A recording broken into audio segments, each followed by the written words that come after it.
with doing the Northeast region, which you will need to know for a quiz or test in the future. Maine, New York, New Hampshire, Vermont, Pennsylvania, Massachusetts, Rhode Island, Connecticut, New Jersey, Maryland, Delaware. Oh, you guys are doing that so good. I'm so proud. All right, now let's start the Southeast region. West Virginia, Virginia, North Carolina, South Carolina, Florida, Mississippi, Alabama, Georgia, Arkansas, Louisiana, Tennessee, Kentucky. Very good. And we'll have to have those in the future on the test, so make sure you're paying attention as we do them. All right, George Washington, page 97. Follow along as I read. Dreams of young George Washington. To be a sailor in the British Royal Navy was a dream of the young George Washington. Imagine me, Admiral Washington of the British Royal Navy, he told his mother. But his mother did not agree. She had heard stories of the rough life of sailors. She did not want that kind of life for her son. Besides, George, she said, you are only 14 years old. You are too young to leave your family. Same page. Mrs. And follow along as I read. So I know you can't read when it's humped up like that. Use your marker. Mrs. Washington saw the disappointment on her son's face. If your father were still living, I feel sure he would agree with me. I will write and ask your Uncle Joseph in England. Let's see if he thinks you should be a sailor. Months passed. Mail was very slow in colonial days. At last, the letter came. Uncle Joseph agreed with George's mother.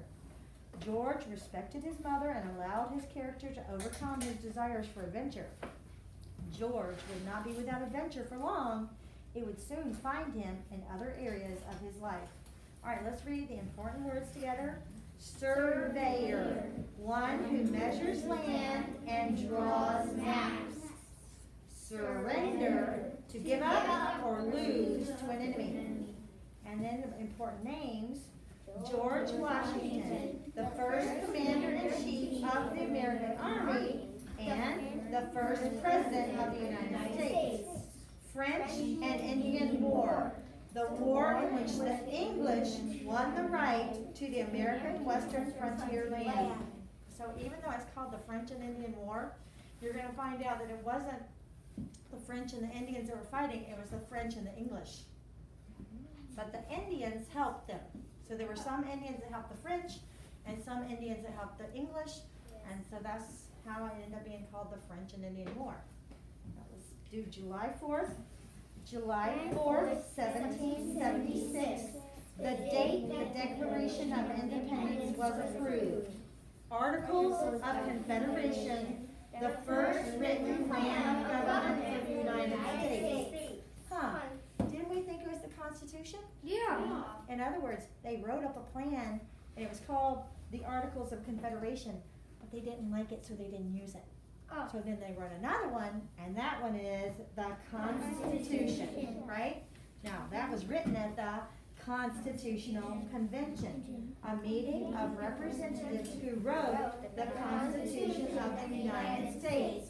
So the people who met to write the Constitution, what was it called? The Constitutional Convention. That should not be over your face because you can't see what we're reading.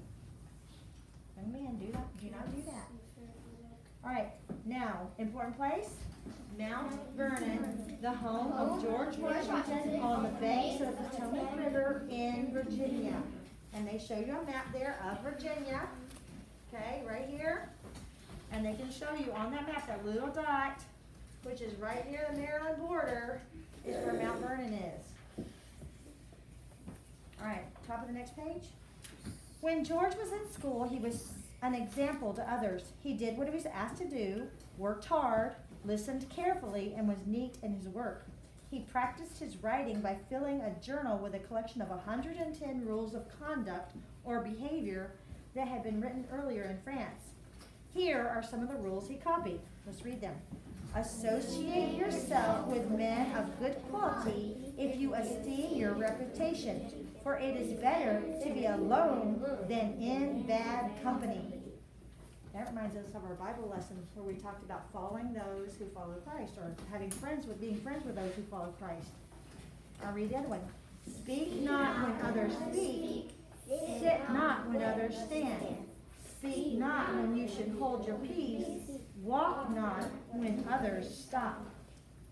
All right, George's mother was thankful that as a teenager, he chose to show the respect and wisdom of a grown man. Stop and think. Nearly everyone has dreams of doing something special. Sometimes we can't do the things we dream of and end up disappointed. Sometimes our dreams are not part of God's plan for us. God had a much better plan for young George Washington, and God has a plan for you too. Think about it. Please stop doing that to your pages. If George Washington had become an admiral in the British Navy, would he have been our first president? No, because he would have been on the wrong side of the war. He would have been fighting with the British. Okay? So isn't it interesting how God started working in his life even when he was just 14 years old? Yeah. All right, let's read the Bible verse. The Bible says, and we know that all things work together for good to them that love God, to them who are the called according to his purpose. Romans 8:28. Turn the page. A surveyor. George was not one to stay disappointed. If I cannot be a sailor, I must think of something else. George had heard that there were many rich men who owned thousands of acres of unsettled frontier land. Frontier land was mostly woods. Except for a few white men, Indians were the only ones who lived there. Maps of this land needed to be drawn. Men who had bought frontier land did not know where their land stopped.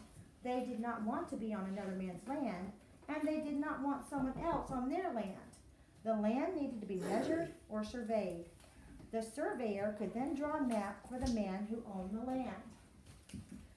To be a surveyor, one must be very good in arithmetic. Arithmetic was George's favorite subject.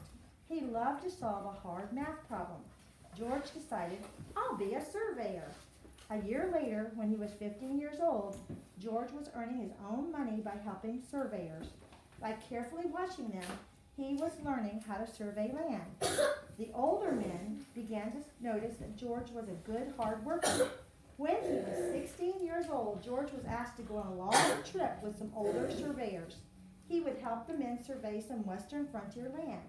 This time, his mother agreed to let him do this job. Even though when he was 14, she wouldn't let him be in the Navy, she did let him go on this trip. Top of the next page, we need to finish up real quick. George set out on horseback with the surveyors. There were no houses to sleep in at night. George learned to camp and sleep on the ground. Because there were no stores to buy food, George had to hunt for food. He met Indians and began to learn their ways. The men stayed in this wilderness for 1 month.